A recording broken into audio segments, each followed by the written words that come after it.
പെട്ടെന്ന് തന്നെ ഒരാഴ്ച കൊണ്ടോ അല്ലെ 2 ആഴ്ച കൊണ്ടോ നമുക്ക് ഈസി ആയിട്ട് വെയിറ്റ് നമുക്ക് അല്ലെ കുറയ്ക്കാനും അതുപോലെ തന്നെ നമ്മളെ ചാടിയ വയറൊന്ന് ഉള്ളിലാക്കാനും എന്തെങ്കിലും വഴികളുണ്ടോ? ഒരു 35 എബോവ് ആകുമ്പോഴാണ് നമ്മുടെ ശരീരത്തിൽ കൊഴുപ്പും അല്ലെങ്കിൽ നമ്മുടെ ശരീരഭാരം കൂടിയിട്ടുണ്ടെന്ന് നമുക്ക് പറയാം. അവർക്ക് കൈകാലുകളൊക്കെ ഭയങ്കര ലീൻ അല്ലെങ്കിൽ മെലിഞ്ഞിരിക്കുന്നത് നമുക്ക് കാണാം. പക്ഷെ അവർ വയറ് നോക്കുമ്പം ചാടിയിരിക്കുന്നത് അല്ലെങ്കിൽ ഒരു പോട്ട് ബെല്ലി സ്ട്രക്ചറിലേക്ക് കാണപ്പെടുന്നുണ്ട്. കൊഴുപ്പടിഞ്ഞു കൂടേണ്ട ആ ഒരു ടൈമിംഗ് പീരീഡ് തന്നെ വളരെ ഷോർട്ടാണ്. അതുമൂലം അവർക്ക് വെയിറ്റ് കുറയുന്നതാണ് സംഭവിക്കുന്നത്. നമുക്ക് ഓട്സ് വെച്ചിട്ട് അല്ലെങ്കിൽ ഓംലെറ്റ് ഒക്കെ ഉണ്ടാക്കുന്നത് നല്ലതാണ്. അതേപോലെ തന്നെ ചെറിയ മത്സ്യങ്ങൾ നമ്മളെ ഭക്ഷണത്തിൽ ഉൾപ്പെടുത്തുന്നത് നല്ലതാണ്. ഹായ് മാം, പലപ്പോഴും നമ്മുടെ അടുത്ത് അല്ലെങ്കിൽ ഒരു കമൻ്റ് ആയിട്ടോ അല്ലെങ്കിൽ ഒക്കെ ചോദിക്കാനുള്ളതാണ്, നമുക്കൊരാഴ്ച കൊണ്ട് 4 കിലോ അല്ലെങ്കിൽ 5 കിലോ ഒക്കെ കുറയ്ക്കാൻ പറ്റുമോ എന്നുള്ളത്.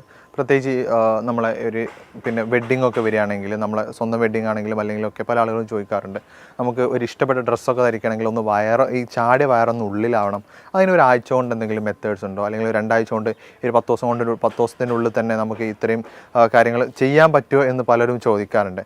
അങ്ങനെ നമുക്ക് ഒരു പെട്ടെന്ന് തന്നെ ഒരാഴ്ച കൊണ്ടോ അല്ലെ 2 ആഴ്ച കൊണ്ടോ നമുക്ക് ഈസി ആയിട്ട് വെയിറ്റ് നമുക്ക് അല്ലെ കുറയ്ക്കാനും അതുപോലെ തന്നെ നമ്മളെ ചാടിയ വയറൊന്ന് ഉള്ളിലാക്കാനും എന്തെങ്കിലും വഴികളുണ്ടോ?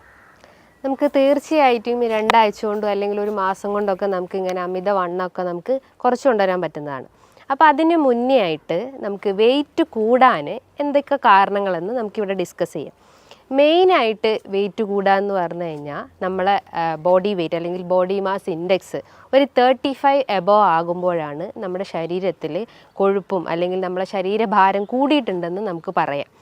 അപ്പോൾ ഈ വെയിറ്റ് കൂടുക എന്ന് പറയുമ്പം നമ്മുടെ ജോയിൻസിനൊക്കെ നോർമലി ഒരു ജോയിൻറ്റിന് ഒരു വെയിറ്റ് ബെയറിങ് കപ്പാസിറ്റി ഉണ്ട്. നമ്മളെ ശരീരത്തിൻ്റെ ഒരു 4 കിലോളം നമ്മളെ ജോയിൻസ് താങ്ങി നിർത്തുന്നുണ്ട്. അപ്പോൾ ആ ജോയിൻസിൽ നിന്നൊക്കെ ഭയങ്കര ഒരു വേദന അനുഭവപ്പെടുക, അല്ലെങ്കിൽ നടക്കുമ്പോൾ ഒരു കിതപ്പൊക്കെ ഫീൽ ചെയ്യുക, അല്ലെങ്കിൽ എന്താ പറയുക ഭയങ്കര ഒരു സ്റ്റിഫ്നെസ് അനുഭവപ്പെടുക, അതൊക്കെയാണ് നമ്മളെ ശരീരഭാരം വർദ്ധിച്ചിട്ടുണ്ടെന്ന് നമ്മളെ ശരീരം കാണിക്കുന്ന ഒരു എക്സ്റ്റേണൽ സൈൻ എന്നൊക്കെ പറയാം. അതേപോലെ തന്നെ ചില ഡ്രസ്സൊക്കെ ഇടുമ്പോൾ നമ്മൾ ഇപ്പോൾ ഇട്ടുകൊണ്ടിരിക്കുന്ന ഡ്രസ്സ് കുറച്ച് കഴിഞ്ഞ് നമ്മൾ വെയിറ്റൊക്കെ കൂടി കഴിഞ്ഞ് നമുക്ക് ഇടാൻ ഭയങ്കര ബുദ്ധിമുട്ടായിരിക്കും, നമുക്ക് ഭയങ്കര ടൈറ്റായിരിക്കും, ചിലർക്ക് വയറായിട്ട് അനുഭവപ്പെടാം. അപ്പോൾ ഇത് വരാൻ ഒരുപാട് കാരണങ്ങളുണ്ട്. മെയിനായിട്ട് അവരെ ഭക്ഷണ രീതികൾ തന്നെയാണ്. നമുക്കറിയാം പണ്ട് കാലങ്ങളിലൊക്കെ ആളുകൾക്ക് അസുഖങ്ങൾ വരുന്നത് വളരെ കുറവാണ്. അതായത് ഫാറ്റി ലിവർ പോലത്തതും ഫൈബ്രോയിഡ് ഇഷ്യൂസ്, PCOD ഇഷ്യൂസൊക്കെ വരുന്നത് വളരെ കുറവാണ്. ഇന്നൊരു ജനറേഷൻ നോക്കുമ്പോൾ ഒരു 100-ൽ 60% ആളുകളിലും ഈ ഫാറ്റി ലിവർ ഇഷ്യൂസ് ഉണ്ട്. ഒരു 60% ആളുകൾ തന്നെ PCODൻ്റെ ഇഷ്യൂസ് ഉണ്ട്. അപ്പോൾ അതുമൂലം ഇൻഫെർട്ടിലിറ്റി കംപ്ലയിൻസ്, കുട്ടികളില്ലാത്ത ബുദ്ധിമുട്ടുകളൊക്കെ ഇന്ന് വളരെ കോമൺ ആയിട്ടുള്ള കാര്യങ്ങളാണ്. അപ്പോൾ അവരൊക്കെ മെയിൻ ഒരു റീസൺ അല്ലെങ്കിൽ അത് വരാനുള്ള ഒരു റീസൺ എന്ന് പറഞ്ഞു കഴിഞ്ഞാൽ അവരൊരു ബാലൻസ് ഡയറ്റ് അവിടെ മെയിൻറ്റെയിൻ ചെയ്യുന്നില്ല. ഒരു ബാലൻസ് ഡയറ്റ് മെയിൻറ്റെയിൻ ചെയ്ത് കഴിഞ്ഞാൽ നമുക്കൊരുവിധം എല്ലാ അസുഖങ്ങളെയും നമുക്ക് കൺട്രോൾ ചെയ്യാൻ പറ്റുന്നതാണ്. അതായത് ബാലൻസ് ഡയറ്റ് എന്ന് പറയുമ്പം കാർബോഹൈഡ്രേറ്റ്, ഫാറ്റ്സ്, പ്രോട്ടീൻസ്, ഇത് 3ഉം തുല്യ രീതിയിൽ നമ്മളെ ഭക്ഷണത്തിൽ ഉൾപ്പെടുത്തി കഴിഞ്ഞ് കഴിഞ്ഞാൽ നമുക്ക് എല്ലാ അസുഖത്തെയും നമുക്ക് കൺട്രോൾ ചെയ്യാൻ പറ്റും. അപ്പം നമ്മൾ മരുന്നിനെയോ അല്ലെങ്കിൽ മറ്റെന്ത് മെഡിസിൻസിനെയോ ഒന്നും ഡിപ്പെൻഡ് ചെയ്യേണ്ട ആവശ്യമില്ല. ഇന്ന് വെയിറ്റ് കുറയ്ക്കാനും BP-ക്കും ഷുഗറിനും ഫാറ്റി ലിവറിനൊക്കെ ഒരുപാട് മെഡിസിൻസ് ഹൈ ഡോസായിട്ട് നമ്മൾ ഡെയിലി കഴിക്കാറുണ്ട്. ആ മെഡിസിൻസിൻ്റെ സൈഡ് എഫക്റ്റ് ആയിട്ട് പല കിഡ്നി സ്റ്റോൺ പ്രശ്നങ്ങളും, വീക്ക്നെസ് അനുഭവപ്പെടുന്നതും, പ്രതിരോധശേഷി കുറയുന്ന പ്രശ്നങ്ങളൊക്കെ ഇന്ന് ആളുകളിൽ കോമൺ ആണ്. അപ്പോൾ അതൊക്കെ ഒന്ന് കുറയ്ക്കാന്ന് പറയുന്നത് നമ്മൾ മെയിനായിട്ട് നമ്മളെ ഭക്ഷണത്തിൽ ഫോക്കസ് ചെയ്താൽ മതി. അപ്പോൾ ഭക്ഷണം നമ്മൾ കൺട്രോൾ ചെയ്ത് കഴിഞ്ഞാൽ തന്നെ നമുക്കൊരുവിധം എല്ലാം നമുക്ക് കൺട്രോൾ ചെയ്യാൻ പറ്റും. അപ്പം ഞാൻ പറഞ്ഞു വെയിറ്റ് കൂടാനുള്ള ഒരു കാരണം എന്ന് പറഞ്ഞു കഴിഞ്ഞാൽ ഈ അമിതമായിട്ടുള്ള കാർബ് അല്ലെങ്കിൽ അമിതമായിട്ടുള്ള കൊഴുപ്പേറിയ ഭക്ഷണങ്ങൾ അല്ലെങ്കിൽ അമിതമായിട്ടുള്ള പ്രോട്ടീൻ റിച്ച് ആയിട്ടുള്ള ഭക്ഷണങ്ങളൊക്കെ എടുക്കുമ്പോഴാണ് നമുക്ക് ഇത്തരം വെയിറ്റിൻ്റെ പ്രശ്നങ്ങൾ വരുന്നത്. അപ്പോൾ അതൊന്ന്. രണ്ടാമതായിട്ട് ഇത്രയും കഴിക്കുന്നുണ്ടെങ്കിലും നമ്മളത് ശരീരത്തിൽ നിന്ന് ബേൺ ഔട്ടായി പോകുന്നില്ല, അല്ലെങ്കിൽ ആ കലോറി നമ്മളെ ശരീരത്തിൽ അടിഞ്ഞു കൂടുക അല്ലെങ്കിൽ പല അവയവങ്ങളിലൊക്കെ അത് അടിഞ്ഞു കൂടുന്നുണ്ട്. അപ്പോൾ അത് ബേൺ ഔട്ടായിട്ടോ അല്ലെങ്കിൽ വേർപ്പായിട്ടോ നമ്മളെ ശരീരത്തിൽ പുറന്തള്ളപ്പെടുന്നില്ല. അപ്പോൾ നമ്മൾ എന്ത് ചെയ്യണം? നല്ല രീതിയിൽ എക്സസൈസ് ചെയ്യണം. അപ്പോൾ വ്യായാമക്കുറവ് ഇതിൻ്റെ ഒരു മെയിൻ കാരണമാണ്. അപ്പോൾ എക്സസൈസ് ചെയ്തിട്ടില്ലെങ്കിൽ ഇത്തരം ബുദ്ധിമുട്ടുകൾ നമുക്ക് കണ്ടിന്യൂസ് ആയിട്ട് വന്നുകൊണ്ടേ നിൽക്കും. അതേപോലെ തന്നെയാണ് വെയിറ്റ് കൂടാനുള്ള ഒരു കാരണം എന്ന് പറഞ്ഞാൽ നമ്മുടെ ശരീരത്തിൽ എസ്പെഷ്യലി സ്ത്രീകളിൽ നോക്കുകയാണെങ്കിൽ PCOD പ്രശ്നങ്ങളൊക്കെ ഉള്ള ആളുകളിൽ ഒരു കാരണം എന്ന് പറഞ്ഞു കഴിഞ്ഞാൽ ഹോർമോണൽ ഇംബാലൻസ് ആണ്. ഹോർമോണൽ ഇംബാലൻസ് എന്ന് പറയും PCOD കേസസിൽ ഈസ്ട്രജൻ ഹോർമോൺസിൽ ഉണ്ടാകുന്ന വേരിയേഷൻസ് കൊണ്ടാണ് ഇത്തരം സിസ്റ്റ് രൂപപ്പെടുന്നത്. അപ്പോൾ അവർക്ക് മെൻസ്ട്രൽ ഇറഗുലാരിറ്റീസ് ഉണ്ടാവാം. അവർക്ക് ഇൻഫെർട്ടിലിറ്റി പ്രശ്നങ്ങളുണ്ടാവാം, അതുമൂലം അവർക്ക് ഫൈബ്രോയിഡിൻ്റെ കംപ്ലയിൻസ് ഉണ്ടാവാം. അങ്ങനെ പല രീതിയിലുള്ള കോംപ്ലിക്കേഷൻസ് ആണ് ചിലപ്പം നമുക്ക് ഒരു അസുഖം വന്നു കഴിഞ്ഞാൽ നമ്മുടെ ശരീരത്തിൽ കാണിച്ചു തരുന്നത്. അപ്പം PCOD കൺട്രോൾ ചെയ്യാനും ഫാറ്റി ലിവർ കൺട്രോൾ ചെയ്യാനും അതേ ഫൈബ്രോയിഡ് കൺട്രോൾ ചെയ്യാനും എല്ലാത്തിനും നമ്മൾ ഡയറ്റും എക്സസൈസും മെയിനായിട്ട് ഫോക്കസ് ചെയ്യുക. ഇന്ന് പല ആളുകളും ചിന്തിക്കുന്നത് എല്ലാത്തിനും മരുന്നെടുത്ത് കഴിഞ്ഞാൽ നമുക്ക് എല്ലാ അസുഖവും കൺട്രോൾ ചെയ്യാൻ പറ്റും. നമുക്കറിയാം ഒരു 30% മാത്രമാണ് നമ്മൾ മരുന്നിന് ഡിപ്പെൻഡ് ചെയ്യുള്ളൂ.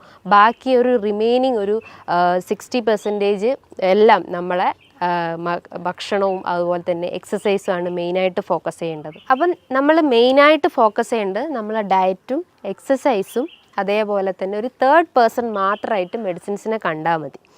ഈ വെയിറ്റ് കൂടി വരുന്ന ആളുകളിൽ അല്ലെങ്കിൽ വെയിറ്റ് കൂടി വരുന്ന ഏറ്റവും കൂടുതൽ ആളുകളിൽ കണ്ടുവരുന്ന ഒരു അസുഖമാണ് ഈ ഫാറ്റി ലിവർ ഇഷ്യൂസ്. അതായത് ഫാറ്റി ലിവർ ഉള്ള രോഗികളിൽ ഒരു ബോഡി സ്ട്രക്ചർ നോക്കുമ്പോൾ അവർക്ക് കൈകാലുകളൊക്കെ ഭയങ്കര ലീൻ അല്ലെങ്കിൽ മെലിഞ്ഞിരിക്കുന്നത് നമുക്ക് കാണാം. പക്ഷെ അവർ വയറ് നോക്കുമ്പം ചാടിയിരിക്കുന്നത് അല്ലെങ്കിൽ ഒരു പോട്ട് ബെല്ലി സ്ട്രക്ചറിലേക്ക് കാണപ്പെടുന്നുണ്ട്. അതായത് പോട്ട് ബെല്ലി സ്ട്രക്ചർ എന്ന് പറയുമ്പം നമ്മൾ ഈ ഒരു വാരിയലിൻ്റെ താഴെയായിട്ട് വയറിങ്ങനെ ചാടിയിരിക്കുന്നത് നമുക്ക് കാണാം. അതിൻ്റെ ഒരു മെയിൻ കാരണം എന്ന് പറഞ്ഞു കഴിഞ്ഞാൽ ലിവർ സംബന്ധമായിട്ടുള്ള എന്തോ ഒരു അസുഖം അയാൾക്ക് വന്നിട്ടുണ്ടെന്ന്. മെയിനായിട്ട് ഫാറ്റി ലിവർ ഇഷ്യൂസ്, അതേപോലെ തന്നെ സിറോസിസ് കംപ്ലയിൻസ് ഉള്ള ആളുകൾ, അതായത് അവർക്ക് ലോവർ അബ്ഡോമൻ നല്ല ബൾജ് ചെയ്തിരിക്കുന്നു അല്ലെങ്കിൽ ഒരു പോട്ട് ബെല്ലി സ്ട്രക്ചർ അല്ലെങ്കിൽ ഒരു സഞ്ചി പോലെയൊക്കെ കാണപ്പെടുന്നുണ്ട്. അപ്പോൾ ഇവർ മെയിനായിട്ട് ഫോക്കസ് ചെയ്യേണ്ടതെന്ന് പറഞ്ഞാൽ നല്ല കൊഴുപ്പുകളെ ഭക്ഷണത്തിൽ സപ്ലൈ ചെയ്യാൻ ശ്രമിക്കുക. അതായത് ഹെൽത്തി ഫാറ്റ് ആയിട്ടുള്ള omega-3 ഫാറ്റി ആസിഡ്സ് അവരെ ഭക്ഷണത്തിൽ എടുക്കാം. അപ്പോൾ ചോദിക്കും omega-3 ഫാറ്റി ആസിഡ്സ് ഏത് ഭക്ഷണത്തിലാണ് അടങ്ങിയിട്ടുള്ളത്? ഒരുവിധം എല്ലാ വീഡിയോസിലും ഓൾമോസ്റ്റ് എല്ലാ ഡോക്ടേഴ്സും പറയുന്നത് തന്നെയാണ് മെയിനായിട്ടുള്ളത്. അതായത് ചെറിയ മത്സ്യങ്ങളിൽ നമുക്ക് omega-3 ഫാറ്റി ആസിഡ്സ് ഉണ്ട്. ചെറിയ മത്സ്യങ്ങൾ എന്ന് പറയുമ്പം അയല, മത്തി, നെത്തോലി, ഇതിൻ്റെ അകത്തൊക്കെ ചെറിയ രീതിയിൽ അതായത് ഒരു 30% അല്ലെങ്കിൽ ഒരു 40% omega-3 ഫാറ്റി ആസിഡ്സ് അടങ്ങിയിട്ടുണ്ട്. അതോടൊപ്പം തന്നെ കാൽഷ്യം അടങ്ങിയിട്ടുണ്ട്. ഈ കാൽഷ്യം കണ്ടന്റ് ഉള്ളത് കൊണ്ട് തന്നെ നമുക്ക് ജോയിൻറ്റ് റിലേറ്റ് ചെയ്തിട്ടുള്ള എന്തെങ്കിലും ഇഷ്യൂസ് അല്ലെങ്കിൽ എല്ല് സതമായിട്ടുള്ള എന്തെങ്കിലും ഇഷ്യൂസ് ഉണ്ടെങ്കിൽ അതൊക്കെ ഒന്ന് കൺട്രോൾ ചെയ്യാൻ പറ്റുന്നതാണ്. അപ്പം നല്ല രീതിയിൽ ഹെൽത്തി ഫാറ്റ്സ് ഭക്ഷണത്തിൽ ഉൾപ്പെടുത്താൻ ശ്രമിക്കാം. അപ്പോൾ അത് നമ്മളെ ഡയറ്റിൽ ഉൾപ്പെടുത്തി കഴിഞ്ഞ് കഴിഞ്ഞാൽ നമുക്ക് ഇത്തരം പോട്ട് ബെല്ലി പ്രശ്നങ്ങളോ അല്ലെങ്കിൽ ഫാറ്റി ലിവർ ഇഷ്യൂസ് ഉണ്ടെങ്കിൽ അതൊക്കെ നമുക്കൊന്ന് കൺട്രോൾ ചെയ്യാൻ പറ്റുന്നത്. അതേപോലെ തന്നെയാണ് അവരുടെ ഭക്ഷണത്തിൽ വൈറ്റമിൻസ് സി റിച്ച് ആയിട്ടുള്ള ഭക്ഷണങ്ങൾ എടുക്കാൻ ശ്രമിക്കുക. അപ്പോൾ ചോദിക്കും വൈറ്റമിൻ സി എന്തൊക്കെയാണെന്ന്. വൈറ്റമിൻ സി എന്ന് പറഞ്ഞു കഴിഞ്ഞാൽ അസ്കോർബിക് ആസിഡ് അത് അടങ്ങിയിട്ടുള്ള ഭക്ഷണങ്ങൾ എന്ന് പറയുമ്പോൾ എന്താണ്? നാരങ്ങ, മൊസമ്പി, നെല്ലിക്ക, നമ്മളെ തൊടിയിലൊക്കെ ഉണ്ടാകുന്ന നെല്ലിക്ക എന്ന് പറയുമ്പോൾ നമ്മളെ പ്രതിരോധശേഷി വർദ്ധിപ്പിക്കുന്നു, നമ്മളെ ഹെയർ ഗ്രോത്ത് ഇൻക്രീസ് ചെയ്യുന്നു. അതുപോലെ തന്നെ സ്കിന്നിന് എന്തെങ്കിലും ഇഷ്യൂസോ ഡിസ്കളറേഷനോ അല്ലെങ്കിൽ എന്തെങ്കിലും അങ്ങനെ ചുളിവ് പോലെയൊക്കെ വരുന്ന ഇഷ്യൂസൊക്കെ ഉണ്ടെങ്കിൽ അതിനെയൊക്കെ ഒന്ന് കൺട്രോൾ ചെയ്യാൻ വേണ്ടിയിട്ട് നമുക്ക് ഡെയിലി ഒരു 1-2 നെല്ലിക്ക കഴിക്കുന്നത് നല്ലതാണ്. അതേപോലെ തന്നെയാണ് കുട്ടികളിൽ വിരശല്യം എന്ന് വളരെ കോമൺ ആയിട്ടുള്ള ഒന്നാണ്. അപ്പോൾ കുട്ടികളുടെ അമ്മമാർ പറയുന്ന ഒരു ബുദ്ധിമുട്ട് എന്ന് പറഞ്ഞാൽ അവർ പൊക്കിളിന് ചുറ്റായിട്ട് വേദന പറയുന്നു, ഓക്കാനം, ഛർദി, ഫുഡൊന്നും കഴിക്കുന്നില്ല, പെട്ടെന്ന് അവർ വൊമിറ്റ് ചെയ്യുന്നു, അതേപോലെ ഒരു വീക്ക്നെസ് വരുന്നു, വെയിറ്റ് കുറയുന്നു. ഇതൊക്കെയാണ് കുട്ടികളിൽ വിരശല്യം വരുന്നതിൻ്റെ ഒരു ലക്ഷണങ്ങളായിട്ട് പറയുന്നത്. അപ്പോൾ കുട്ടികൾക്കായാലും അവർക്ക് ഡെയിലി ഒരു 1-2 നെല്ലിക്ക കൊടുക്കുന്നത് ഏറ്റവും നല്ലതാണ്. ഇത് അവരെ ദഹന വ്യവസ്ഥ ഇമ്പ്രൂവ് ചെയ്യുന്നു. അതായത് ദഹന സംബന്ധമായിട്ട് എന്തെങ്കിലും ബുദ്ധിമുട്ടുകൾ ഉണ്ടെങ്കിൽ, അതായത് എന്തെങ്കിലും സീലിയാക് ഡിസീസോ അല്ലെങ്കിൽ ലാക്ടോസ് ഇൻടോളറൻസ് പോലത്തെ എന്തെങ്കിലും ബുദ്ധിമുട്ടുകൾ ഉണ്ടെങ്കിൽ ആ ദഹനത്തിനൊന്ന് ഇമ്പ്രൂവ് ചെയ്യാൻ സഹായിക്കുന്നതാണ് ഈ നെല്ലിക്ക എന്ന് പറഞ്ഞിട്ടുള്ള ആ ഒരു ഇന്ത്യൻ ഗൂസ്ബെറി. അതേപോലെ തന്നെയാണ് അവരുടെ ഭക്ഷണത്തിൽ ഫൈബർ റിച്ച് ആയിട്ടുള്ള ഭക്ഷണങ്ങൾ എടുക്കാൻ ശ്രമിക്കുക. ഫൈബർ എന്ന് പറയുന്നത് നല്ല രീതിയിൽ നാരുകൾ അടങ്ങിയിട്ടുള്ളത്, അതായത് പൊമോഗ്രാനൈറ്റ്, ഓറഞ്ച്, മൊസമ്പി, ഗ്രേപ്സ്, വെജിറ്റബിൾസിൽ നോക്കുമ്പം കുക്കുംബർ, ക്യാരറ്റ്, ഇതിൻ്റെ അകത്തൊക്കെ ഒരുപാട് ഫൈബർ അടങ്ങിയിട്ടുണ്ട്.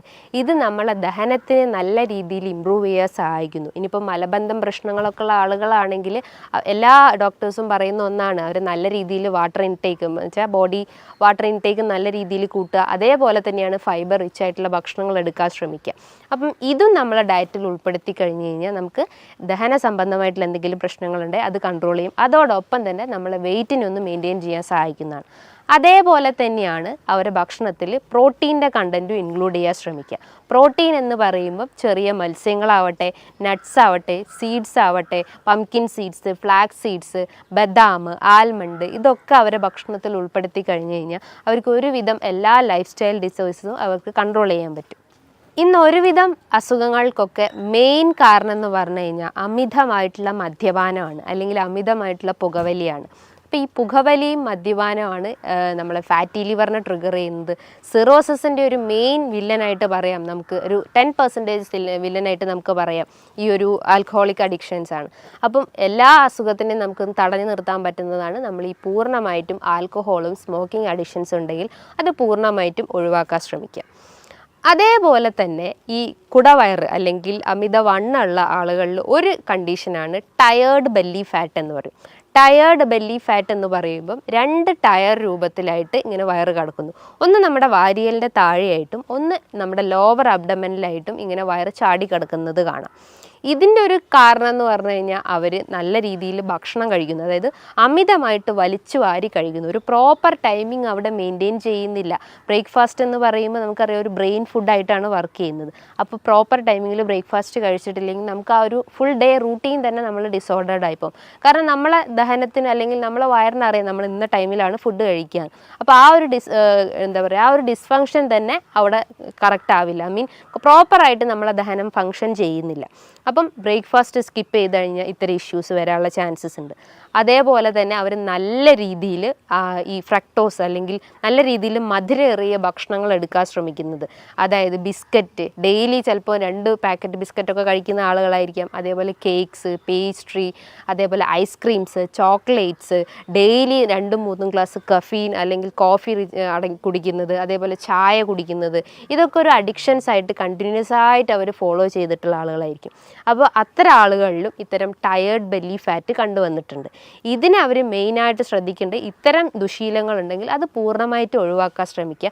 പകരം നല്ല രീതിയിൽ ബെല്ലി എക്സസൈസസ് ചെയ്യാൻ ശ്രമിക്കുക. അതായത് സ്ട്രെച്ചിങ് എക്സസൈസ്, നമ്മളെ മസിലൊക്കെ ഒന്ന് സ്ട്രെച്ച് ചെയ്യുന്ന രീതിയിലുള്ള നല്ല ബെൻഡിങ് എക്സസൈസോ അല്ലെങ്കിൽ സ്കിപ്പിങ്ങോ ജമ്പിങ്ങോ അങ്ങനെ പല രീതിയിലുള്ള എക്സസൈസ് ഫോളോ ചെയ്യാൻ ശ്രമിക്കുക. ഇനിയിപ്പോൾ ഡിസ്ക് ഒക്കെ കംപ്ലൈൻ്റ് ഉള്ള ആളുകളൊക്കെ ആണെങ്കിൽ അവർ ലൈറ്റായിട്ടുള്ള എക്സസൈസ് ഫോളോ ചെയ്യാൻ ശ്രമിക്കുക. ചില രീതിയിലുള്ള യോഗ അല്ലെങ്കിൽ ജസ്റ്റ് ഒരു നടത്തം അല്ലെങ്കിൽ ഒരു ഓട്ടം, ഇതൊക്കെ മെയിനായിട്ട് ഫോക്കസ് ചെയ്യാൻ ശ്രമിക്കുക. അതേപോലെ തന്നെയാണ് ഈ കുടവയർ അല്ലെങ്കിൽ വെയിറ്റ് കൂടി വരുന്ന കുറച്ച് ആളുകളിൽ കണ്ടിട്ടുള്ളതാണ് മോംസ് ബെല്ലി ഫാറ്റ് എന്ന് പറയും. മോംസ് ബെല്ലി ഫാറ്റ് എന്ന് പറയുമ്പോൾ ആ വാക്കുകൊണ്ട് തന്നെ നമുക്ക് ഉദ്ദേശിക്കാം, അതായത് സ്ത്രീകളിൽ പ്രഗ്നൻസി അല്ലെങ്കിൽ ഡെലിവറിക്ക് ശേഷം കാണപ്പെടുന്ന ഒന്നാണ് മോംസ് ബെല്ലി ഫാറ്റ്. ഇതിൻ്റെ ഒരു കാരണം എന്ന് പറഞ്ഞു കഴിഞ്ഞാൽ അവർ ആ ഒരു അബ്ഡോമിനൽ മസിൽസ് നന്നായിട്ട് സ്ട്രെച്ച് ചെയ്യും. ഇപ്പോൾ സിസേറിയൻ സെക്ഷൻ ആയാലും അല്ലെങ്കിൽ നോർമൽ ഡെലിവറി ആയാലും നല്ല രീതിയിൽ ആ മസിൽസ് ഒന്ന് സ്ട്രെച്ച് ചെയ്യാനുള്ള ചാൻസസ് ഉണ്ട്. അപ്പോൾ അതുമൂലമാണ് അവർക്ക് ഈ ഒരു കുടവയർ അല്ലെങ്കിൽ അമിതവണ്ണമൊക്കെ ഡെവലപ്പ് ചെയ്യുന്നത്. അപ്പോൾ അവരും മെയിനായിട്ട് ശ്രദ്ധിക്കേണ്ടത് അവരെ എക്സസൈസാണ് മെയിനായിട്ട്. അതേപോലെ തന്നെയാണ് hormonal belly fat. Hormonal belly fat എന്ന് പറയുമ്പം ഈ ഒരു വാക്കിൽ തന്നെ നമുക്ക് ഐഡൻറ്റിഫൈ ചെയ്യാം. ഹോർമോണൽ ഇംബാലൻസ് കൊണ്ട് വരുന്നതാണ്. അതിലൊന്നാണ് PCOD issues, രണ്ടാമതാണ് thyroid issues.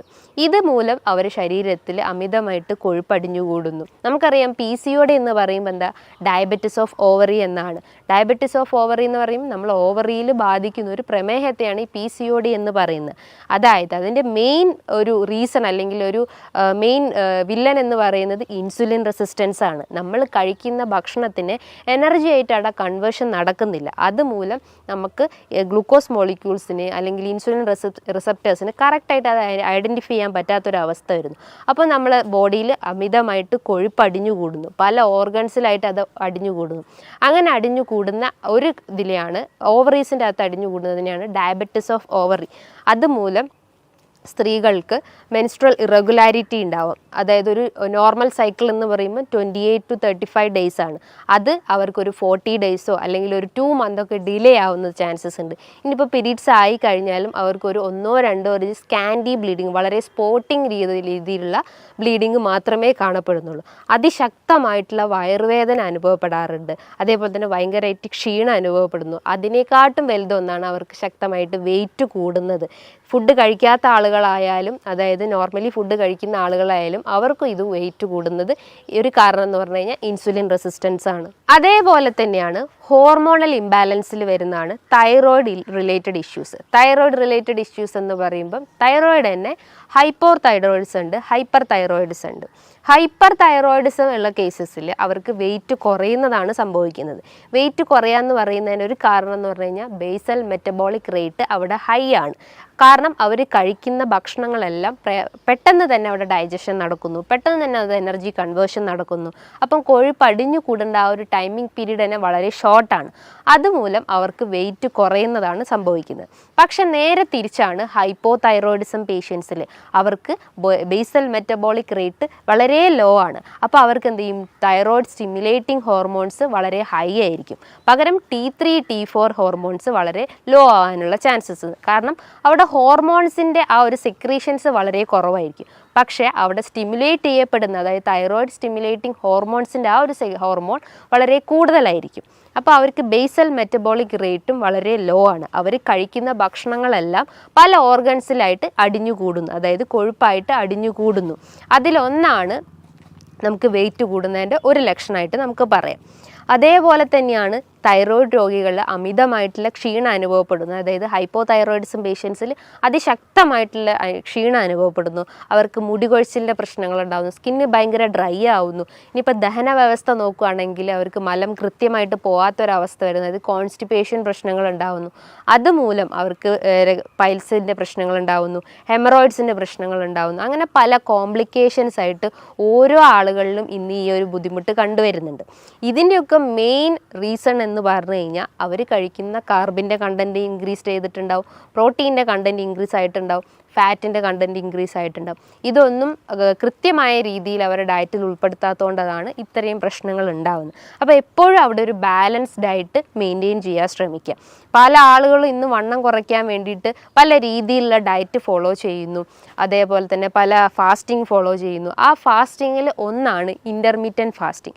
Intermittent fasting നമ്മൾ ചെയ്യുമ്പോൾ നമ്മൾ ശരീരത്തിൽ അടിഞ്ഞുകൂടി കിടക്കുന്ന കൊഴുപ്പിനെയൊക്കെ ഒന്ന് അലിയിച്ച് കളയുക, അല്ലെങ്കിൽ അതിനെ ബേൺ ഔട്ട് ചെയ്യാൻ സഹായിക്കുന്ന ഒരു മെത്തേഡാണ് ഇൻ്റർമീഡിയൻറ്റ് ഫാസ്റ്റിംഗ്. അതായത് ഒരു 16 hours അല്ലെങ്കിൽ 14 to 16 hours നമ്മൾ ഫുഡെല്ലാം സ്കിപ്പ് ചെയ്തിട്ട് ഈവൺ ഒരു വാട്ടർ ഇൻടേക്ക് പോലും അവിടെ പാടില്ല. അപ്പോൾ അത്രയും ഫാസ്റ്റിംഗ് അവിടെ മെയിൻറ്റെയിൻ ചെയ്ത് കഴിഞ്ഞാൽ അവർക്ക് ഈ ഒരു ക്ഷീണം അല്ലെങ്കിൽ ഇത്തരം കൊഴുപ്പൊക്കെ നമ്മുടെ ശരീരത്തിൽ നിന്ന് തന്നെ നമുക്ക് ബേൺ ഔട്ട് ചെയ്യാൻ സഹായിക്കാവുന്നതാണ്. ഇനിയിപ്പം ഈ ഒരു ഡയറ്റ് ഫാസ്റ്റിംഗ് മാത്രമാണെങ്കിൽ അവരെന്തൊക്കെയാണ് അവരുടെ ഭക്ഷണത്തിൽ ഉൾപ്പെടുത്തേണ്ടതെന്ന് പലർക്കുമുള്ള സംശയങ്ങളുണ്ടാവും. എത്ര രീതിയിൽ കാർബ് എടുക്കണം, എത്ര രീതിയിൽ പ്രോട്ടീൻസ് എടുക്കണം, എത്ര രീതിയിൽ ഫാറ്റ്സ് എടുക്കണം എന്ന് പല ആളുകളും ചോദിക്കാറുണ്ട്. അപ്പോൾ കാർബ്സിൻ്റെ അളവ് നോക്കുമ്പം നമ്മളൊരു ഈക്വൽ എമൗണ്ടിൽ, അതിൽ 20%, ഒരു 100% നോക്കുമ്പോൾ അതിൻ്റെ ഒരു 20% അല്ലെങ്കിൽ ഒരു 20-30% മാത്രമേ നമ്മൾ കാർബിൻ്റെ അളവ് എടുക്കാൻ പാടുള്ളൂ. അതേപോലെ തന്നെ ഒരു ഈക്വൽ എമൗണ്ട് തന്നെ നമ്മൾ പ്രോട്ടീൻസിൻ്റെ അളവും ഫാറ്റ്സിൻ്റെ അളവും മെയിൻറ്റെയിൻ ചെയ്യാൻ ശ്രമിക്കാം. അതേപോലെ നമ്മൾ ശ്രദ്ധിക്കേണ്ട ഒരു കാര്യം എന്ന് പറഞ്ഞു കഴിഞ്ഞാൽ നമ്മൾ വലിച്ചു വാരി, അതായത് 3 നേരം നമ്മൾ വലിച്ചു വാരി ഭക്ഷണം കഴിക്കുന്നതിന് പകരം നമ്മൾ 6 നേരമാക്കി ഭക്ഷണം കഴിക്കുക. അതായത് ഒരു കൃത്യസമയത്ത് ഭക്ഷണം കഴിക്കാൻ ശ്രമിക്കുക. ഇന്ന് നമ്മൾ 7 മണിക്ക് കഴിച്ചു കഴിഞ്ഞാൽ നമ്മൾ നെക്സ്റ്റ് ഡേ ഒരു 10 മണിക്ക് കഴിച്ചു കഴിഞ്ഞാൽ നമ്മളെ ബോഡി ബാലൻസ് തന്നെ ഇംപ്രോപ്പർ ആവും. അപ്പോൾ ഒരു കൃത്യ ടൈമിങ്ങിൽ ഫുഡ് കഴിക്കാൻ ശ്രമിക്കുക. മോർണിംഗിൽ നമ്മൾ ഒരു 7 to 8 ഉള്ളിൽ കൃത്യമായിട്ട് ബ്രേക്ക്ഫാസ്റ്റ് കഴിക്കാൻ ശ്രമിക്കുക. രാവിലെ എഴുന്നേറ്റാൽ ഉടനെ തന്നെ വെറും വയറ്റിൽ ഒരു തിളപ്പിച്ചാറിയ വെള്ളം കുടിക്കാൻ ശ്രമിക്കുക. ആ വാട്ടറിൻ്റെ അകത്തേക്കൊന്നും ആഡ് ചെയ്യേണ്ട ആവശ്യമില്ല. നല്ല തിളപ്പിച്ചാറിയ വെള്ളം കുടിച്ചു കഴിഞ്ഞാൽ നമുക്ക് എന്തെങ്കിലും മലബന്ധം പ്രശ്നങ്ങളോ അല്ലെങ്കിൽ ഗ്യാസിൻ്റെ പ്രശ്നങ്ങളോ നെഞ്ചരിച്ചിലിൻ്റെ പ്രശ്നങ്ങളോ ഒക്കെ ഉണ്ടെങ്കിൽ അതിനൊക്കെ ഒന്ന് കൺട്രോൾ ചെയ്യാൻ പറ്റുന്നതാണ് ഈ ഒരു വാട്ടർ ഇൻടേക്ക് എന്ന് പറയുന്നത്. അതിനുശേഷം നമ്മൾക്ക് നമ്മുടെ ബ്രേക്ക്ഫാസ്റ്റ് സ്റ്റാർട്ട് ചെയ്യാവുന്നതാണ്. ഇനിയിപ്പോൾ പ്രമേഹ രോഗികളായാലും തന്നെ അവർ ആ ഒരു കാർബിൻ്റെ അളവൊക്കെ കുറച്ചിട്ട് അവർ നല്ല രീതിയിൽ പ്രോട്ടീൻ്റെ അളവും അല്ലെങ്കിൽ ഫാറ്റ്സിൻ്റെ അളവും മെയിൻറ്റെയിൻ ചെയ്യാൻ ശ്രമിക്കുക. ഇനി ഒരു 11 മണിയാകുമ്പോൾ അവർക്ക് എന്തെങ്കിലും ഒരു ഫ്രൂട്ട്സ് ഐറ്റംസോ അല്ലെങ്കിൽ ഫ്രൂട്ട് സാലഡൊക്കെ ആയിട്ടിട്ട് ഭക്ഷണത്തിൽ ഉൾപ്പെടുത്താവുന്നതാണ്. നമുക്കറിയാം, നമ്മൾ ശ്രദ്ധിക്കേണ്ട ഒരു കാര്യം എന്ന് പറഞ്ഞു കഴിഞ്ഞാൽ നമ്മളെപ്പോഴും ഫ്രൂട്ട്സ് കഴിക്കുമ്പോൾ ജ്യൂസ് ഫോമിൽ കഴിക്കാതിരിക്കുക. ജ്യൂസ് ഫോമിൽ കഴിക്കുമ്പോൾ അതിൻ്റെ ഫൈബർ കണ്ടൻറ്റ് അവിടെ നഷ്ടപ്പെടും. ആ ഒരു ഫ്രക്ടോസിൻ്റെ അളവ് അതിൽ ക്രമാതീതമായിട്ട് കൂടും. അത് കൂടിക്കഴിഞ്ഞാൽ നമ്മുടെ ശരീരത്തിൽ അതിൻ്റെ എമൗണ്ട് എത്തുമ്പം നമ്മുടെ ശരീരത്തിൽ ഗ്ലൂക്കോസിൻ്റെ അളവ് കൂടും. അതായത് ഗ്ലൈസമിക് ഇൻഡെക്സ് കൂടിയിട്ടുള്ള ഭക്ഷണങ്ങളാണെങ്കിൽ നമ്മൾ കഴിക്കുന്നത് കൃത്യമായിട്ടും നമ്മുടെ ശരീരത്തിൽ എന്തായാലും നമ്മുടെ രക്തത്തിൽ പഞ്ചസാരയുടെ അളവ് എന്തായാലും കൂടിയിരിക്കും. അതുമൂലം നമുക്ക് പ്രമേഹം പോലത്തെ പ്രശ്നങ്ങൾ ഉണ്ടാവും. അപ്പോൾ എന്തായാലും നമ്മൾ ഫ്രൂട്ട്സ് കഴിക്കുമ്പോൾ ഒരു 1 hour അല്ലെങ്കിൽ ഒരു ½ an hour മീൽസിന് മുന്നായിട്ട് കഴിക്കാൻ ശ്രമിക്കുക. അതും നല്ല രീതിയിൽ ചോപ്പ് ചെയ്തിട്ട് കട്ട് ചെയ്തിട്ട് അതിൻ്റെ അകത്ത് എന്തെങ്കിലും യോഗേർട്ടൊക്കെ ആഡ് ചെയ്ത് കഴിക്കുന്നത് നല്ല കാര്യമാണ്. അതേപോലെ ചെറിയ എമൗണ്ടിൽ 1 ടീസ്പൂണൊക്കെ ഒലിവ് ഓയിൽ അവരെ ഭക്ഷണത്തിൽ ഉൾപ്പെടുത്തുന്നതും നല്ലതാണ്. ഇതിൻ്റെ അകത്ത് ഹെൽത്തി ഫാറ്റ്സ് ആണ് അടങ്ങിയിട്ടുള്ളത്. അതേപോലെ തന്നെയാണ് നമ്മൾ ലഞ്ച് ടൈമിൽ നമ്മൾ ചോറിൻ്റെ അളവ് കുറച്ചിട്ട് നമുക്ക് ധാന്യങ്ങളായിട്ട് തോരനോ ഉപ്പേരിയോ നമ്മളെ ഭക്ഷണത്തിൽ ഉൾപ്പെടുത്താം. പല ആളുകളും ഒരു പ്ലേറ്റ് നിറച്ചോളം നമുക്ക് ഈ ഒരു ഫ്രൂട്ട്സ് അല്ലെങ്കിൽ ധാന്യങ്ങൾ അല്ലെങ്കിൽ എന്താ പറയുക നമ്മളെ കറികളൊക്കെ നമുക്ക് ഭക്ഷണത്തിൽ ഉൾപ്പെടുത്താം. പകരം നമ്മൾ എന്ത് ചെയ്യും, അതിന് പകരം നമ്മൾ നല്ല ഒരു കൂമ്പാരം നിറയെ നമ്മൾ ചോറെടുക്കുന്നു. ആ ചോറിൻ്റെ അളവ് അവിടെ കുറച്ച് കഴിഞ്ഞാൽ നമുക്ക് ഇത്തരം പ്രശ്നങ്ങളൊക്കെ നമുക്ക് കൺട്രോൾ ചെയ്യാൻ പറ്റുന്നതാണ്. ആ ഒരു ഫുഡ് ടൈമിങ് എപ്പോഴും നമ്മൾ മെയിൻറ്റെയിൻ ചെയ്യാൻ ശ്രമിക്കുക. ഇനിയിപ്പോൾ ഗ്യാസ്ട്രൈറ്റിസ് പ്രശ്നങ്ങളൊക്കെ ഉള്ള ആളുകളാണെങ്കിൽ അവരും ഒരു പ്രോപ്പർ ടൈമിങ്ങിൽ ഫുഡ് കഴിച്ചു കഴിഞ്ഞാൽ അവർക്ക് ഈ ഗ്യാസിൻ്റെ പ്രശ്നങ്ങൾ റെഡ്യൂസ് ചെയ്യും. ബ്ലോട്ടിംഗ് പ്രശ്നങ്ങളൊക്കെ ഉണ്ടെങ്കിൽ അതൊക്കെ ഒന്ന് കൺട്രോൾ ചെയ്യാൻ പറ്റുന്നതാണ്. അതേപോലെ തന്നെ നമ്മൾ ഈവനിങ് ടൈമിൽ ചെറിയ രീതിയിൽ ഫ്രൂട്ട്സ് നമ്മൾ ഭക്ഷണത്തിൽ ഉൾപ്പെടുത്താം. ഒരു ഗ്ലാസ് നമുക്ക് ചായയോ കാപ്പിയോ നമുക്ക് ഡെയിലി ഒരു വൺസ് എ ഡേ നമുക്ക് കഴിക്കുന്നത് നല്ലതാണ്. അതേപോലെ തന്നെ നമ്മൾ ഡിന്നർ നോക്കുവാണെങ്കിലും അതൊരു 7 to 8 ഉള്ളിൽ നമ്മൾ ഡിന്നർ കഴിക്കാൻ ശ്രമിക്കുക. അത് നമ്മളെ ലൈറ്റ് ഭക്ഷണങ്ങൾ എടുക്കാൻ ശ്രമിക്കുക. നമ്മൾ വീട്ടിൽ നിന്ന് തന്നെ പൊടിപ്പിച്ചുണ്ടാക്കിയിട്ടുള്ള വീറ്റിൻ്റെ ചപ്പാത്തിയോ അല്ലെങ്കിൽ ഓട്സൊക്കെ യൂസ് ചെയ്യുകയാണെങ്കിൽ തന്നെ പാല് കഴിവതും ഒഴിവാക്കിയിട്ട് നല്ല രീതിയിൽ നമ്മളെ നോർമൽ വാട്ടറിൽ തന്നെ അത് കുക്ക് ചെയ്തെടുക്കാൻ ശ്രമിക്കുക. നമുക്ക് ഓട്സ് വെച്ചിട്ട് അല്ലെങ്കിൽ ഓംലെറ്റ് ഒക്കെ ഉണ്ടാക്കുന്നത് നല്ലതാണ്. അതേപോലെ തന്നെ ചെറിയ മത്സ്യങ്ങൾ നമ്മളെ ഭക്ഷണത്തിൽ ഉൾപ്പെടുത്തുന്നത് നല്ലതാണ്. അതേപോലെ നമ്മൾ ശ്രദ്ധിക്കേണ്ട ഒരു കാര്യമാണ് റെഡ് മീറ്റ് പൂർണ്ണമായിട്ടും നമ്മൾ ഭക്ഷണത്തിൽ നിന്ന് ഒഴിവാക്കാൻ ശ്രമിക്കുക. നിങ്ങൾക്കൊരു വീക്ക്ലി വൺസ് കഴിക്കാം, അല്ലെങ്കിൽ മന്ത്ലി വൺസ് ഒക്കെ റെഡ് മീറ്റ് കഴിക്കുന്നതുകൊണ്ട് കുഴപ്പമൊന്നുമില്ല. ഇത് നമ്മളെ ശരീരത്തിൽ യൂറിക് ആസിഡിൻ്റെ അളവിൻ്റെ കൂട്ടുന്നുണ്ട്. അപ്പോൾ അതുമൂലം നമുക്ക് ഗൗട്ടി കംപ്ലയിൻസ് ഒക്കെ ഇൻക്രീസ് ചെയ്യാനുള്ള ഒരു ചാൻസസ് ഉണ്ട്. അപ്പം നമ്മളെ ഭക്ഷണത്തിൽ എപ്പോഴും റെഡ് മീറ്റിൻ്റെ അളവ് കഴിവതും കുറയ്ക്കാൻ ശ്രമിക്കുക. നല്ല പോലെ എക്സസൈസ് ചെയ്യാൻ ശ്രമിക്കുക. നമ്മളെ ശരീരം നല്ല രീതിയിൽ വേർക്കുന്ന രീതിയിലുള്ള എക്സസൈസ് മെയിൻറ്റെയിൻ ചെയ്യാൻ ശ്രമിക്കുക. അത് കാർഡിയാക് എക്സസൈസ് ആവട്ടെ, അല്ലെങ്കിൽ എയറോബിക് എക്സസൈസ് ആവട്ടെ, ചെറിയ രീതിയിലുള്ള നടത്തോ അല്ലെങ്കിൽ ഓട്ടോ എന്ത് നമ്മളെ ഭക്ഷണത്തിൽ നമ്മളെ ഡയറ്റിൽ അല്ലെങ്കിൽ നമ്മളെ ലൈഫ് സ്റ്റൈലിൽ ഉൾപ്പെടുത്തി കഴിഞ്ഞ് കഴിഞ്ഞാൽ നമുക്ക് ഇത്തരം പ്രശ്നങ്ങളൊക്കെ നമുക്ക് കൺട്രോൾ ചെയ്യാൻ പറ്റുന്നതാണ്.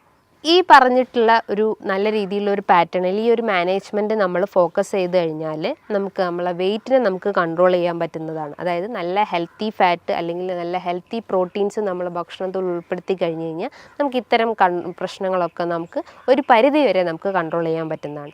ഇനി ഇതുമായി ബന്ധപ്പെട്ട് നിങ്ങൾക്ക് എന്തെങ്കിലും സംശയങ്ങളുണ്ടെങ്കിൽ താഴെ കാണുന്ന നമ്പറിൽ കോൺടാക്റ്റ് ചെയ്യാവുന്നതാണ്.